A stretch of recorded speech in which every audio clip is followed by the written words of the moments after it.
Hello साथीहरु, welcome to my short blog video. आज शनिबार भएर म आफ्नो साथीहरुसँग घुम्न जाने प्लान बनाएर साथीहरुलाई लिएर घुम्न निस्के। यहीमा बसेर पहिला हेटौडा बजार पुगेर त्यहाँबाट अटोमा बसेर हेटौडाको फेमस भाइरल सुन्दर शहीद स्मारक पार्कमा पुगे।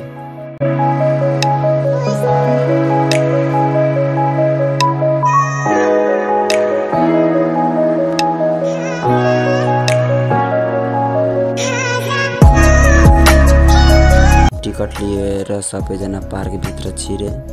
भित्र त चित्ता, बाँदर, कछुवा, चिल, हरिण जस्ता धेरै जनावरहरू राखेको रहेछ। साथमा पानी निस्किने यो र सुन्दर सुन्दर बगैँचा पनि रहेको छ।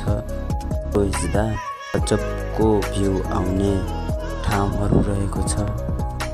सबभन्दा मजेदार कुरा त यहाँ परिवार र साथीभाइसँग पिकनिक गर्न व्यवस्था पनि रहेको छ।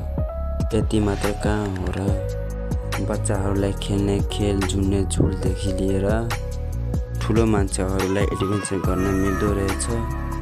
र यहाँ यो पार्कमा जति नै बस्यो त्यति बस्न मन लागिराख्ने वातावरण बनाइएको रहेछ। मलाई र मेरो साथीहरूलाई यो पार्क त एकदम राम्रो लाग्यो। सबै घुमेपछि फर्किने बेलामा क्यामेरा लिएर फोटो खिच्ने दाइहरूसँग 10-12 वटा फोटो खिचाएर हामी रुम फर्के।